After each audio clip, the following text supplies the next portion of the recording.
Indonesia Barat.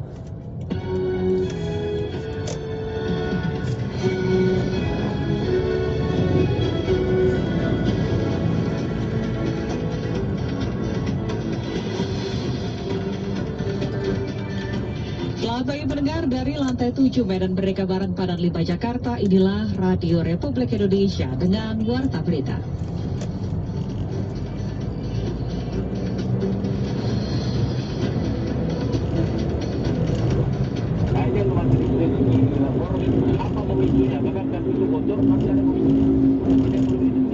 Ya kalau baru terjadi minggu ini jangan dulu. Jadi kalau udah menurun minggu ini terus kemudian langsung otomatis pindah kelas, ya enggak gitu. Nah, minimal kalau minggu depannya masih terus bertahan turun gitu kan, nah itu baru dipertimbangkan. Masih dipertimbangkan.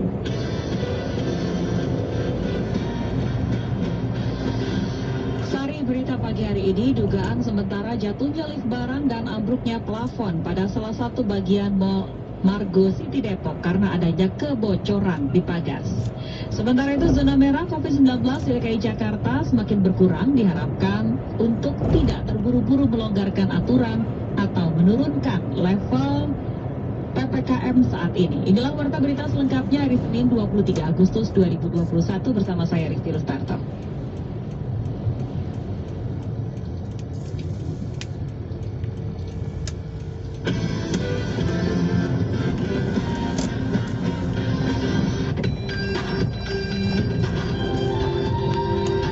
Mengawali warta berita pagi hari ini, kami sampaikan sekilas berita utama. Pengadilan Tindak Pidana Korupsi pada Pengadilan Negeri Jakarta Pusat hari ini mengagendakan sidang putusan terhadap mantan Menteri Sosial Juliari Peter Batubara terkait kasus dugaan korupsi bantuan sosial COVID-19. Menteri Pariwisata dan Ekonomi Kreatif Sandiaga Salahuddin Uno menargetkan 80% dari 34 juta pelaku pariwisata maupun ekonomi kreatif di seluruh Indonesia sudah bisa divaksin COVID-19 dan pada akhir 2021 bisa segera pulih sektor pariwisata. Dari mancanegara, sebuah pesawat militer Ukraina telah mengevakuasi 83 orang dari Kabul pada hari Minggu kemarin, termasuk wartawan, aktivis, serta perempuan dan anak-anak warga Afghanistan.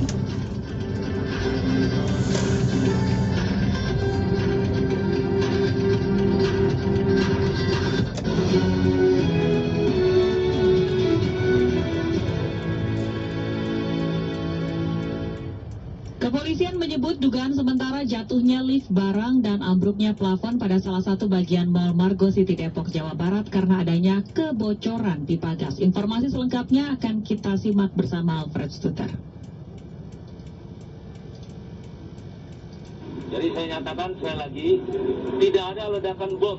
Kapolres Metro Depok, Kombes Pol Imran Edwin di Depok menyampaikan dugaan sementara penyebab jatuhnya lift barang dan ambruknya plafon pada salah satu bagian Mall Margo City karena adanya kebocoran di pagar.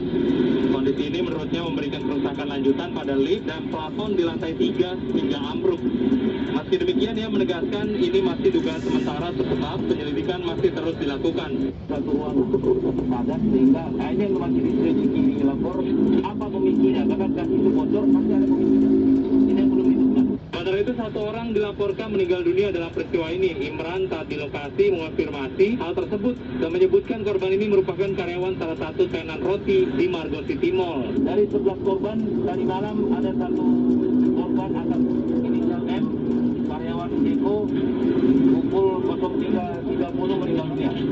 Dia mengalami luka di kepala. Sementara itu, Direktur Jenderal Kementerian Sosial Hartono Laras mengatakan Menteri Sosial Tri Risma hari ini akan menjenguk korban pada hari Senin. Tadi saya sudah mendapatkan informasi dari tim darurat Margo City bahwa untuk rumah sakit itu sudah di cover, ya tentu kami akan memberikan bantuan.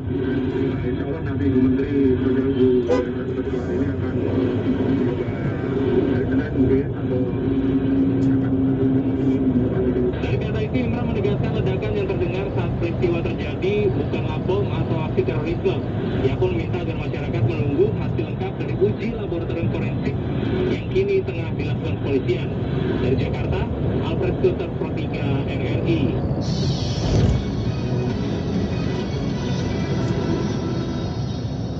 Kita beralih ke informasi lainnya, akses pendakian Gunung Lokon di dekat Tomohon, Sulawesi Utara yang saat ini statusnya di level 2 waspada telah ditutup oleh Badan Penanggulangan Bencana Daerah atau BPBD setempat.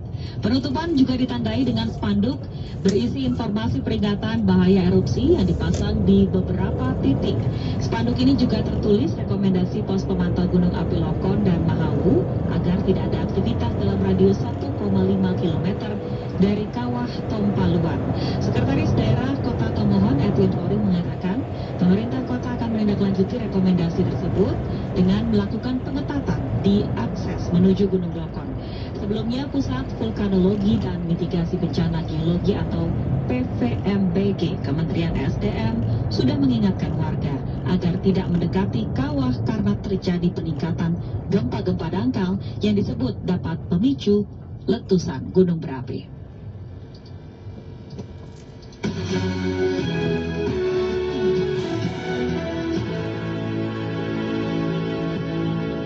Bupati Maros Andi Syafril Haidir Syam terus mendorong percepatan vaksinasi dosis ketiga bagi ratusan tenaga medis yang tersebar di 14 kecamatan. Kristianto melaporkan selengkapnya. Semua nakes itu bisa tervaksin ketiga supaya menambah kekuatan mereka lagi. Pemerintah pusat terus berupaya melindungi keberadaan tenaga medis nakes yang tersebar di seluruh penjuru Nusantara. Pasalnya keberadaan nakes yang dinilai paling rentan terjangkiti wabah virus corona. Melalui vaksinasi dosis 3 yang diperuntukkan bagi seluruh nakes seantero Nusantara, garda terdepan yang bersentuhan langsung dengan pasien COVID-19 bisa terlindungi. PLT Kepala Dinas Kesehatan Kabupaten Maros Dr. M. Yunus menuturkan pemberian vaksinasi dosis 3 hanya diperuntukkan bagi nakes yang bertugas di 14 kecamatan. Sementara kalangan umum pihaknya masih fokus pada pemberian 1 dan dosis 2 saja. Jadi vaksin dosis ketiga itu khusus nakes, bukan untuk umum. Jadi untuk umum tetap masih dosis 1 dan 2. Hal senada diungkapkan Bupati Maros Andi Syafril Haidir Syam. Vaksinasi dosis 3 bagi nakes telah berjalan. Diharapkan seluruh nakes bisa mendapatkan vaksinasi dosis ketiga ini agar kondisi mereka terlindungi dari penularan wabah virus corona saat menjalankan tugas merawat pasien yang terpapar. Vaksin untuk nakes kita yang ketiga sudah beberapa yang dilakukan dan kita harapkan semua nakes itu bisa tervaksin ketiga supaya menambah kekuatan mereka lagi. Lanjut Andi Syafril Haidir Syam, Pemkab Maros terus berupaya menuntaskan pemberian vaksinasi nakes yang bertugas di seluruh puskesmas dan rumah sakit umum daerah Dr. La Paloi Maros. Bupati Maros mengimbau seluruh masyarakat agar tetap menerapkan protokol kesehatan dalam aktivitas sehari-hari agar kasus penyebaran wabah virus corona bisa ditekan jumlahnya.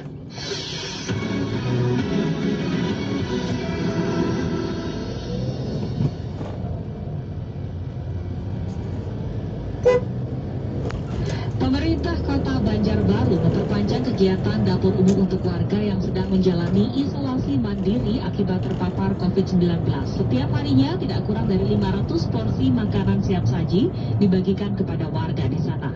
Kegiatan sosial ini ternyata berdampak positif yang dibuktikan dengan bertambahnya warga yang sembuh karena tercukupinya kebutuhan makanan. Aulia Rahman menyampaikan informasi selengkapnya.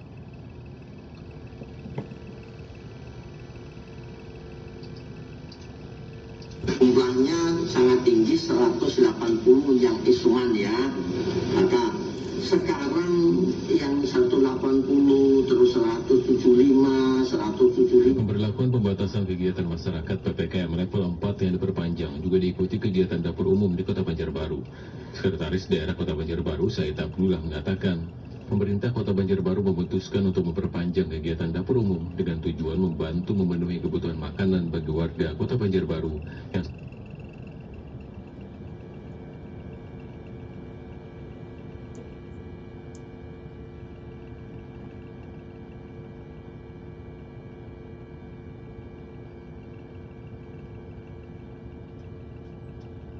Untuk bantuan itu ada pendatang baru yang ikut membantu ya, sehingga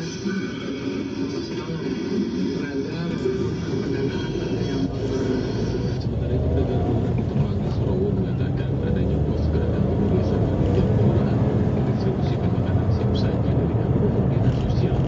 Warga yang terkonfirmasi positif COVID-19 di kelurahan Ketemanggi Surowo di Sumatera Utara sebagai Banjarbaru berjumlah 180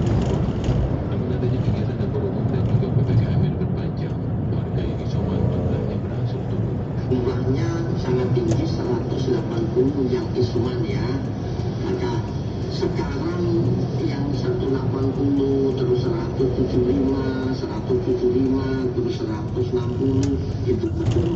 Nah sekarang PPKM diperpanjang, sekarang hari ini itu sudah 22 orang. Ya adanya PPKM adalah turun menjadi 22.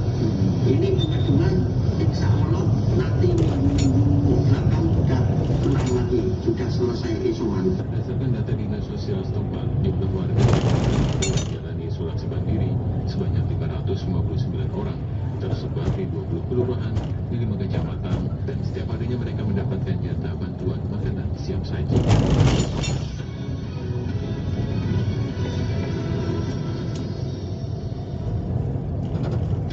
Pemerintah Kota Banjarbaru memperpanjang kegiatan dapur umum, tadi sudah disampaikan oleh Aulia Rahman, dan kita ke informasi lainnya. Kebijakan uji coba pembukaan objek wisata mulai diterapkan oleh pemerintah Kabupaten Karanganyar. Bupati Karanganyar Juliat Mono menuturkan setiap pelaku usaha yang melakukan uji coba diminta menerapkan protokol kesehatan serta membuat surat pemberitahuan kepada pemerintah Kabupaten Karanganyar. Informasinya kita dengarkan dari Arga Dirgantara. Bagi yang ingin melakukan uji coba harus konfirmasi, kita akan lihat kesiapannya seberapa siap dia. Para pengelola objek wisata di Kabupaten Karanganyar mulai mendapat angin segar setelah pemerintah Kabupaten Karanganyar menerapkan kebijakan uji coba pembukaan objek wisata meski masih dalam masa PPKM level. Kepada wartawan, Bupati Karanganyar Juliat Mono menjelaskan setiap pengelola objek wisata yang sudah siap maka wajib melakukan konfirmasi kepada Dinas Pariwisata, Pemuda dan Olahraga di Sparpora Karanganyar. Nantinya lanjut Bupati, petugas dinas akan melakukan pengecekan kesiapan objek wisata sebelum diperbolehkan dibuka. Namun, Bupati meminta setiap pengelola untuk patuh dalam menerapkan protokol kesehatan ketat. Selain itu juga keberadaan Satgas COVID-19 khusus menjadi syarat wajib setiap objek wisata yang akan melakukan uji coba. Jadi belum dibuka dalam pengertian regulasinya dibuka itu. Tapi Pak, saya ini sudah cukup siap dengan petugas-petugas saya, kapasitas saya mau 25 coba kayak apa. Sementara itu disinggung terkait syarat vaksinasi bagi setiap pengunjung objek wisata, Juliat Mono mengatakan masih belum dapat menerapkan syarat tersebut mengingat jumlah penerima vaksin belum masif di Kabupaten Karanganyar. Sementara itu, Humas Pengelola Objek Wisata Embun Lawu Karanganyar, Ferry Kusumantoro mengatakan pihaknya sudah melakukan uji coba pembukaan sejak Sabtu 22 Agustus 2021 lalu. Meski begitu, jumlah pengunjung selama uji coba masih tergolong sedikit, hanya sekitar 100 orang. Ferry mengatakan pihaknya tetap menerapkan protokol kesehatan ketat selama uji coba pembukaan objek wisata seperti kewajiban menggunakan masker maupun pengecekan suhu tubuh. Untuk percobaan untuk wisata dengan penerapan protokol kesehatan, pengetatan untuk pertama penggunaan masker, suhu tubuh, dan kalau untuk dari kita sendiri blocking lokasi. Lebih lanjut, Ferry mengatakan selama pembukaan pihaknya juga menerapkan pembatasan pengunjung dari total kapasitas lokasi wisata Embun Lawu. Dari Surakarta, Arga Dirgantara melaporkan.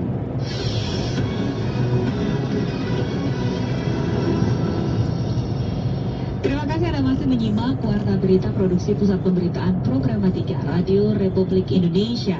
Meski wilayah zona merah COVID-19 di DKI Jakarta semakin berkurang, namun pemerintah atau otoritas terkait diharapkan tidak terburu-buru melonggarkan aturan atau menurunkan level PPKM-nya.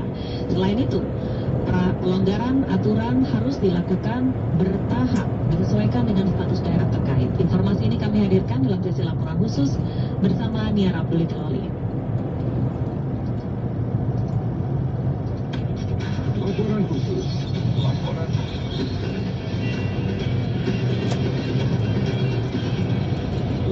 khusus. Dan secara nasional, skor nasional kita berada di angka Daerah dengan zona merah di DKI Jakarta diklaim jumlahnya telah semakin menurun. Berdasarkan data dari situs corona.jakarta.go.id, pemerintah Provinsi DKI Jakarta telah memperbaharui data zona rawan corona untuk periode 16 hingga 22 Agustus 2021. Kini, hanya tersisa 3 RT di wilayah Jakarta yang masih berada dalam zona merah. Masing-masing titik tersebar di wilayah Jakarta Pusat, Jakarta Timur, dan Jakarta Selatan. Meski jumlah daerah dengan zona merah semakin menurun, namun Wakil Gubernur DKI Jakarta Ahmad Riza Patria meminta masyarakat untuk tetap patuh pada protokol kesehatan.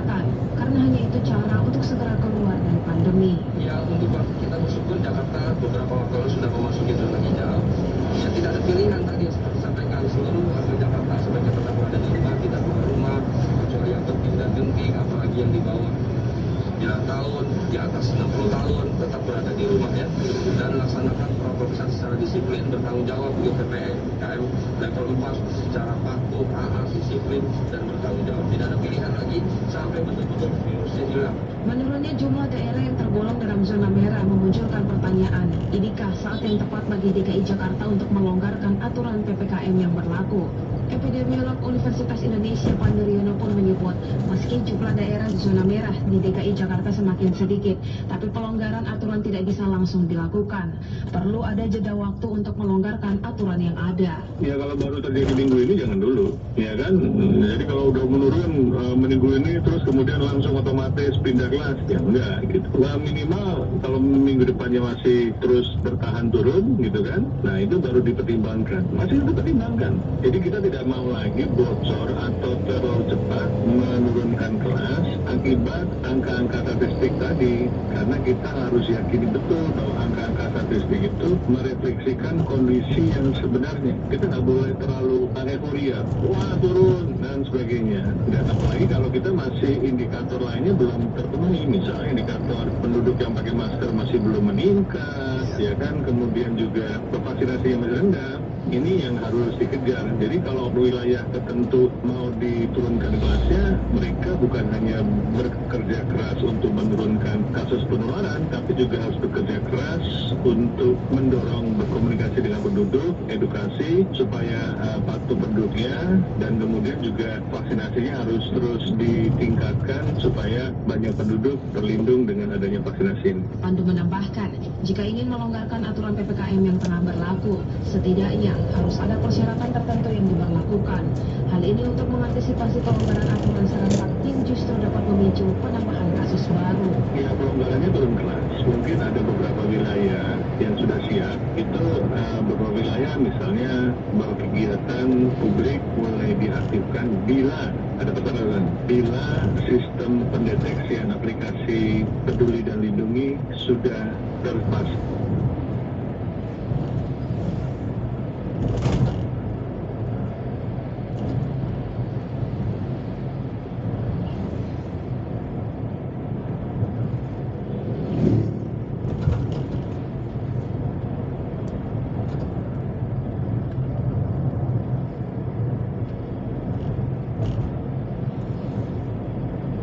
Titik di Jakarta Barat, 989 titik di Jakarta Selatan, 566 titik di Jakarta Utara, dan 26 titik di Kepulauan Seribu. Dari Jakarta, Mira Abdul Pro 3 RRI.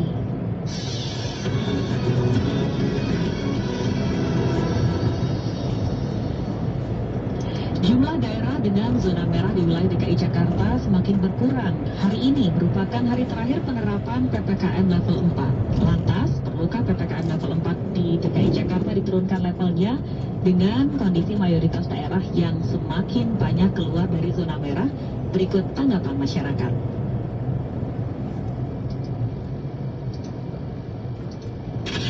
Nama saya Rizwan dari Pasar Minggu Jakarta Selatan. Menurut saya mungkin untuk sementara dipertahankan saja dulu level 4 ini, karena angka kasus kematiannya kemarin masih cukup tinggi. Kalau sudah turun angka kematiannya baru mungkin diturunkan levelnya. Nama saya Imran dari Lebak Bulus Jakarta Selatan. Bisa juga level diturunkan, tapi mungkin baiknya bertahap. Artinya dengan semua daerah di Jakarta selalu diturunkan levelnya, dan diturunkan levelnya harusnya daerah yang sudah keluar dari zona merah. Jadi yang masih zona merah tetap level 4 dulu. Saya Rizky dari Jakarta Selatan. Karena di Jakarta zona merah sudah berkurang, sebaiknya PPKM di Jakarta dilonggarkan atau diturunkan levelnya, karena banyak orang yang terdampak dari keputusan PPKM ini.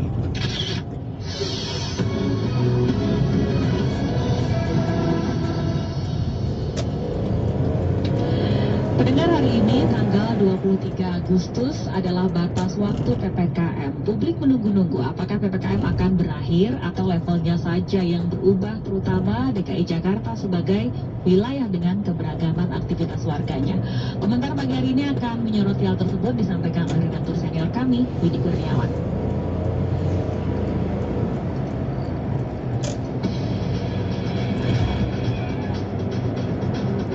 Editorial Progia. Selamat pagi pendengar. Di DKI Jakarta, tanggal 23 Agustus ini adalah batas waktu PPKM level 4. Pertanyaannya, apakah akan ada penurunan atau akan dihapuskan? Kita akan melihat data-data yang ada. Sementara itu, Wakil Gubernur DKI Jakarta, Richard Patria, mengungkapkan fakta bahwa Jakarta kabarnya telah masuk ke zona hijau.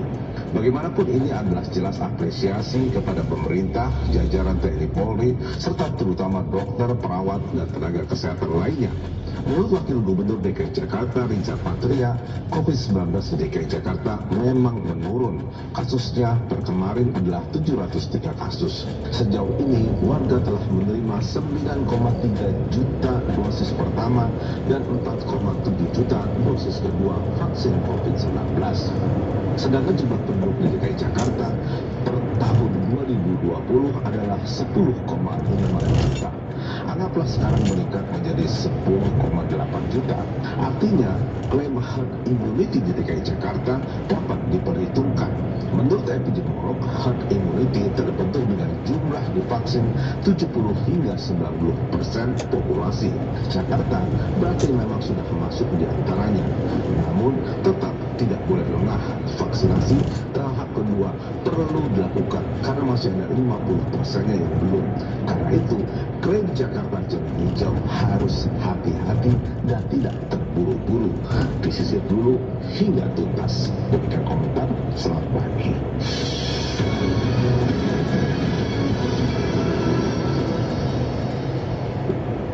Informasi lainnya, Ahmad Masud, pemimpin pasukan anti Taliban, mengatakan siap berperang, namun ada diskusi perdamaian dengan Taliban yang kini sudah menguasai Afghanistan. Masud kini berada di Bukit Panjshir, wilayah barat laut Kabul, ibu kota Afghanistan yang kini ternyata sudah dikuasai oleh Taliban. Sejauh ini Panjshir adalah salah satu wilayah yang belum diinvasi Taliban. Masud adalah anak Komandan Mujahidin Ahmad Syah Mas'ud yang dibunuh Al-Qaeda 2 hari sebelum serangan 11 September di Amerika Serikat. Ia telah mengumpulkan kekuatan perang yang terdiri dari sekitar 9.000 orang, di mana kekuatan perang tersebut berasal dari pasukan pemerintahan Afghanistan. Sejak Taliban mengambil alih negara, ribuan orang bergerak ke Panjshir untuk bergabung ke gerakan perlawanan dan menemukan lokasi aman untuk melanjutkan hidup. Taliban saat ini mengontrol sebagian besar wilayah Afghanistan, namun militer lokal di beberapa distrik sudah melakukan perlawanan.